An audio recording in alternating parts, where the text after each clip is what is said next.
King comics ने कभी कभी ऐसे स्टोरीज़ दिए हैं जो वास्तव में पढ़ने लायक हैं। और अगर इस जॉनर की बात की जाए तो रात में मैं वीडियो बना रहा हूँ, उचित नहीं है। काफ़ी अच्छी स्टोरी के साथ साथ कुछ इस तरह का चीज़ लगा था, तो मैंने सोचा कि इसको डाला जाए और आप इसको किसी टाइम इसको एंजॉय कर सकते हैं। बहरहाल किंग कॉमिक्स में यही स्पेशलिटी होती थी कि जो भी मैंने करीब 10-20 इसके हॉरर जॉनर के स्टोरीज देखे हैं वो अजीबोगरीब होते थे, वास्तव में गजब के डरावने। क्योंकि ये वो दौर था जब हू ऊ और एक्स सीरीज़ की कॉमिक्स आती थी।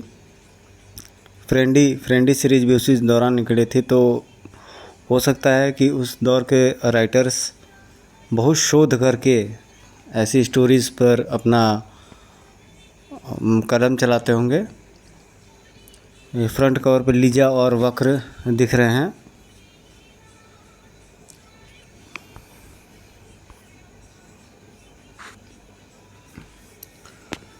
ये इसमें हत्यारा लामा वेगा की बहुत अच्छी स्टोरी थी। उसके बाद से किलिंग मशीन ब्लाइंड डेथ की थी, जो उस दौर में मैंने बहुत मशक्क़त से हासिल की थी। बॉक्सर, हथौड़ा, ये तीनों अच्छे थे कॉमिक्स। तभी आकर के राज कॉमिक्स वाला ने इनको, जो अभी मल्टी स्टार आ रहे हैं उसमें इंक्लूड किए हैं सारे हीरोज़ को।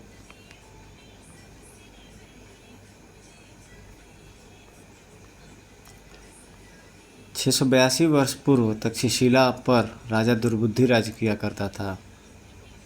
काफ़ी क्रूर राजा था। उसकी ज़िंदगी में किसी और चीज़ से उसे लगाव था, तो वह था उसका ताज।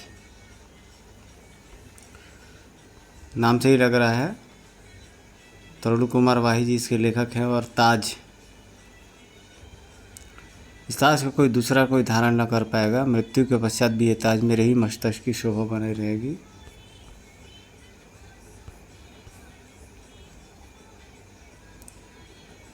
राजा दुर्बुद्धि के 3 अय्याश बेटे, राजकुमार बलबन, महाबल, राजकुमार कुंभबल, जिनके सिर से माँ का साया बचपन से उठ गया था। पिता ने उन्हें हर वक्त मिली थी धुतकार। रंगशाला में नर्तकियों के नृत्य और मदिरा में डूबकर जो आज युवावस्था में पहुँच चुके थे। बंद करो ये नृत्य, तक्षशिला का भविष्य इस तरह से मदिरा के नशों में डुबा दोगे तुम तीनों। हमने कभी नहीं सोचा था पिताजी, सत्ता के नशे में तो आप भी डूबे हैं। हम मदिरा के नशे में डूब गए तो कौन सा पहाड़ टूट पड़ा। ये भी आजकल के ज़माने की सच्चाई है। अपनी उम्र और अवस्था को देखिए महाराज, और ये ताज हमें सौंप दीजिए। अपने गंदे हाथों से मत छुओ इसे, तड़ाक, तुम इसके लायक नहीं हो। मेरा यह अपमान आपको बहुत महंगा पड़ेगा पिताश्री। अगले दिन का सूरज देखना राजा के नसीब में नहीं था। महाराज का देहांत हो गया। सांप के जहर की बूंदें मुंह से टपकाने के बाद भी कैसे बचते पिताश्री। महाराज की वसीयत के अनुसार इस ताज को भी महाराज के मस्तक से उतारा नहीं जा रहा है। महाराज की इच्छा अनुसार उनके शव को जलाया नहीं गया, बल्कि कई रसायनों के लेप के बाद एक ताबूत में बंद कर दिया गया। राज्य का कार्यकारी उत्तराधिकारी बनाया गया राजकुमार बलबन को। ताज पिताजी के मस्तक पर है, उससे मुझे क्या। तख्त तो मेरे पास आ गया। अब उस तख्त पर आसीन केवल कार्यकारी होगा, वह ताज धारण नहीं कर सकेगा। 1 वर्ष पश्चात ताज की बिना कैसा राज। ये ताज अब चमकेगा राजकुमार महाबल के मस्तक पर। महाबल होगा अब तक्षशिला का राजा। तुम्हारा राज खत्म हुआ राजकुमार बलबन। ये ताज अब चमकेगा कुंभबल के मस्तक पर। कुंभबल होगा अब तक्षशिला का राजा। बलबन, गद्दी छोड़ दो, ताज मेरे मस्तक पर है, तख्त मेरे सुपुर्द कर दो। एक शानदार जलसे में मैं तख्त तुम्हारे सुपुर्द कर दूंगा कुंभबल। शानदार जलसा। वफादारी में कुत्ते सबसे आगे हैं, इसलिए मैंने उन्हें भी जलसे में अपने मेहमानों में शामिल किया है। गुर्र गुर्र। और तभी आज तुम्हारे राजा होने की घोषणा की खुशी में, मेरे विचार से राजा बनने की इतनी खुशी तुम्हारे लिए बहुत है। गुलुक। राजा की ताज तुम्हारी मृत्यु पर तुम्हारे मस्तक पर शोभायमान है। और तभी वाह, इस ताज का असली हकदार मैं हूँ, क्योंकि कुंभबल अब लाश में बदल चुका है। हम गुलुक आह। और ताज लाशों के मस्तक पर शोभा नहीं देता। तक्षशिला पर मेरी हुकूमत इस ताज को धारण करने के बाद पूरी तरीके से कायम हो चुकी है। अब मैं जानवरों पर भी अपना हुकूमत का सिक्का जमाऊंगा। महाराज हमसे काफ़ी आगे निकल गए। एक ही छलांग में मुझे सामने वाली बाधा पार करनी है, और तेज तेज। हा हा हा हा हा हा। राजा बलवान को तूने अपने पीठ से नीचे गिरा दिया शैतान। अचानक उफ, मैं ज़मीन में धंस रहा हूँ। ये ताज एकाएक भारी कैसे हो गया इतना। मुझे अपने सिर पर पहाड़ सा रकम महसूस हो रहा है। अब समझ में आया, मेरा वजन बढ़ने के बाद ही घोड़ा गिर पड़ा था, मगर ये ताज को मैं सिर से नहीं उतार पा रहा हूँ। बचाओ, अरे कोई है, बचाओ। और फिर शेरा की मशीन गन जो कॉमिक्स थी वो सेम इसी तरह से कहानी पे बेस्ड थी। ज़बरदस्त मनोज कॉमिक्स की थी।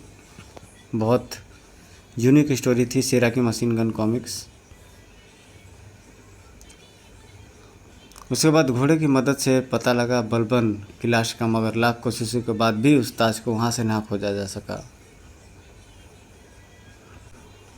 और ये है 682 वर्ष राजा दुर्बुद्धि का शव, जिसे कई रसायनों का लेप के बाद इसे मम्मी का रूप दे दिया गया था।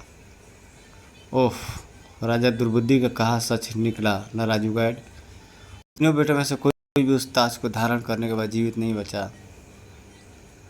जब उस अभिशप्त ताज का आज तक पता नहीं चला, तो फिर हो सकता है कि वो आज भी कहीं जाने ले रहा हो। ज़रूर हो सकता है। अब आगे बढ़ें। यह 2000 वर्ष पुरानी रानी पद्मिनी की मम्मी भी है, जिसे कल रसायनों के दोबारा लेप के लिए मेडिकल हॉस्पिटल भेजा जाना है। मार्वलस।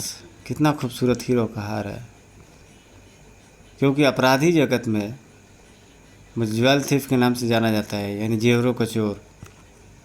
अब कोई भी खूबसूरत हीरा मुझसे नहीं बच सकता। और ये खूबसूरत हार अब मैं तुम्हारे सुराहीदार गर्दन में पहुंचाने का निश्चय कर चुका हूँ जूली। सर्कस।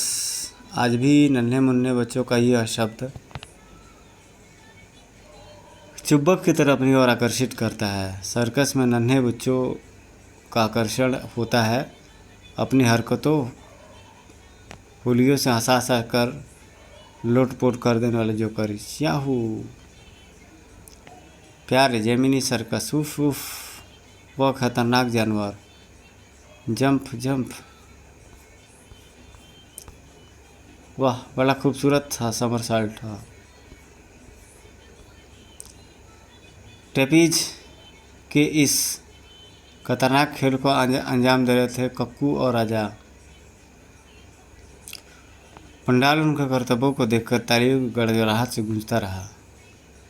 इधर राजा के प्रत्येक कर्तव्य पर यह खूबसूरत हिरनी सी बड़ी आंखें सिकुड़कर छोटी हो जाती थी। तुम हवा में होते हो राजा, तो मेरी सांसें मेरा जिस्म छोड़ने लगती है। ये थी प्रिया, जो रिंग में भी शेरों को अपना गुलाम बना लेती थी। कक्कू। दर्शकों की तालियां मेरा उत्साह कई गुना बढ़ा देती हैं।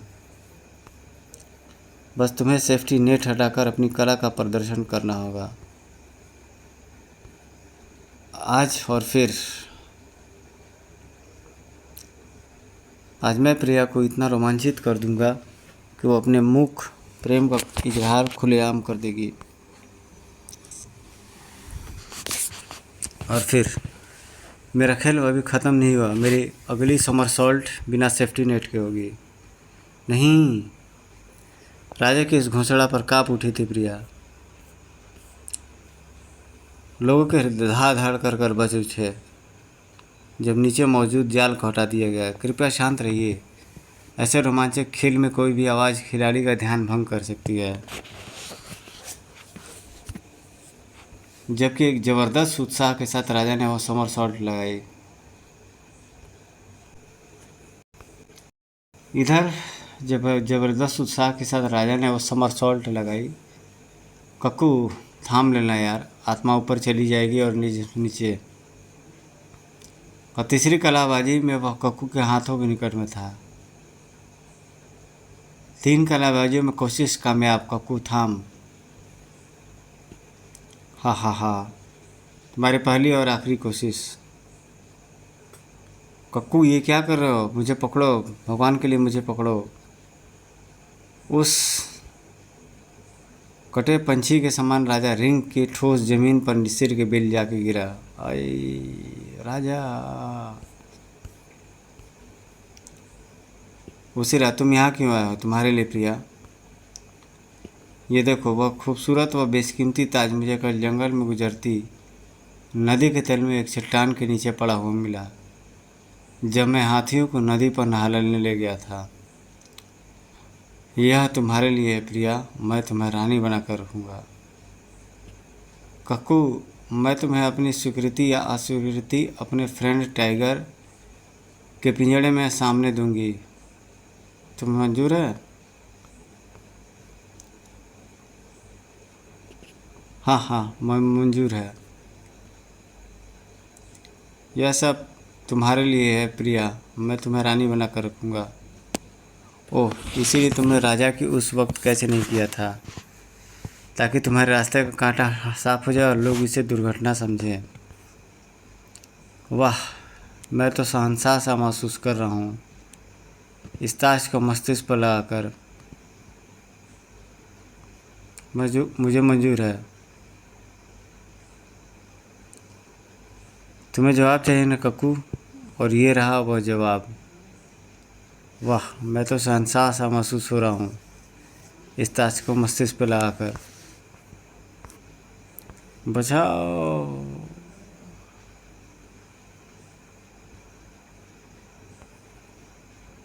अब अपने राजा का खून का बदला मैंने भी तुम्हारे ही तरीके से लिया कक्कू। अब देखने वालों को यह भी दुर्घटना ही लगेगी।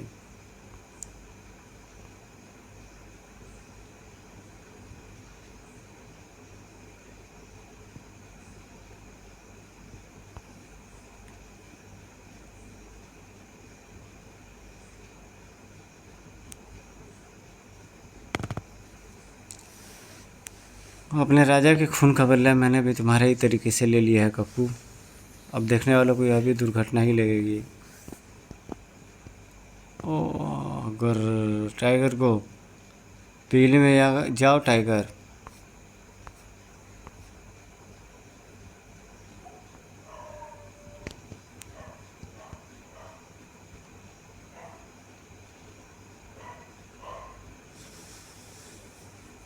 और इस बेशकीमती ताज को बेचकर जितना रुपया मिलेगा वह मैं राजा के गरीब माँ बाप को सौंप दूंगी और जीवन भर उनकी सेवा करूंगी।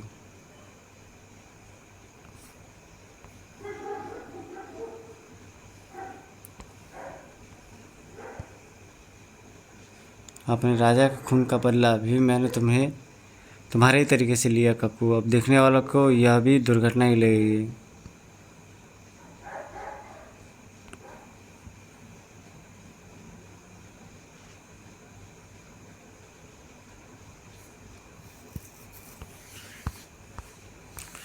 एंटीक शॉप आकर्षण का मालिक सुदर्शन बत्रा।